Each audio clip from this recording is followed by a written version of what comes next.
Hola, bienvenidos a Voix Academy, soy Juan Mari Ruiz. En los comentarios a los vídeos que dedicamos hace unas semanas al vibrato, algunos me pedisteis que recordara a qué me refiero cuando hablo del movimiento que hacemos con la lengua para controlar el sonido. Aunque tenemos unos vídeos anteriores dedicados al tema, creo que ahora que ha aparecido este aspecto nuevo que es el trabajo del vibrato, es un buen momento para recapitular. Lo volvemos a explicar rápidamente y vemos cómo lo utilizamos para controlar el sonido y también para hacer el vibrato de garganta o de lengua, como prefiráis llamarlo. Empezando por el principio, cuando hacemos un cambio de tesitura, un cambio de octava, necesitamos, aparte de utilizar la correspondiente llave de octava, aumentar la velocidad del aire. Esto hace que con la caña suba el sonido, ya veis aproximadamente un semitono, lo hago como ejercicio, y aquí me ayuda para tener afinada la octava, porque si no hiciera nada, si solo uso la llave de octava, el sonido se queda bajo. La pregunta es, ¿cómo acelero ese aire? No quiero influir en el diafragma, porque si echara más aire, si me apoyara más, el aire se comprimiría, ganaría velocidad, etc. Afinaría, subiría la octava, pero estaría tocando fuerte, que no es lo que nos interesa. Lo que nos interesa es la misma cantidad de aire que nos proporcione la misma intensidad de sonido, pero a mayor velocidad. ¿Qué hago entonces? Subo la parte trasera y lateral de la lengua, el aire se comprime, es la misma cantidad, pero que tiene que pasar por un hueco más estrecho, ahí adquiere velocidad. Eso me ayuda.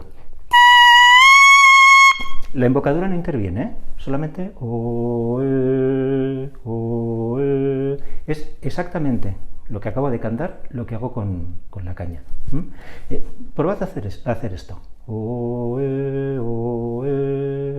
Sin mover los labios. O si lo preferís,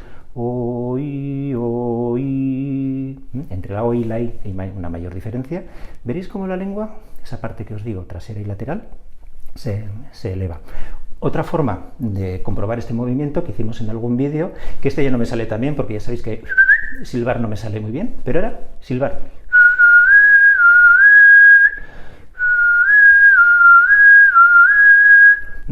Ese cambio de nota lo hago subiendo esa parte trasera, lateral de la lengua, que es la que uso también para cantar o.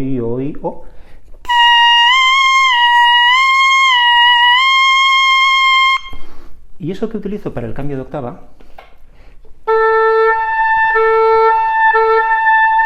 si lo hago sobre una sola nota,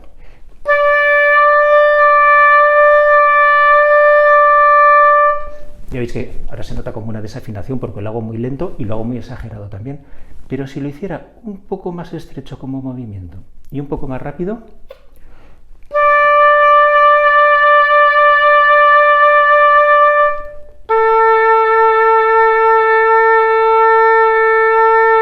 ya veis que hago la misma oscilación. Cuando lo he ralentizado se nota como una desafinación, pero con esa velocidad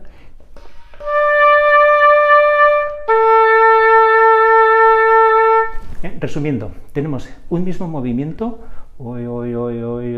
que hecho lentamente nos ayuda al cambio de octava y hecho más rápido nos ayuda a conseguir el vibrato. Seguimos la semana que viene.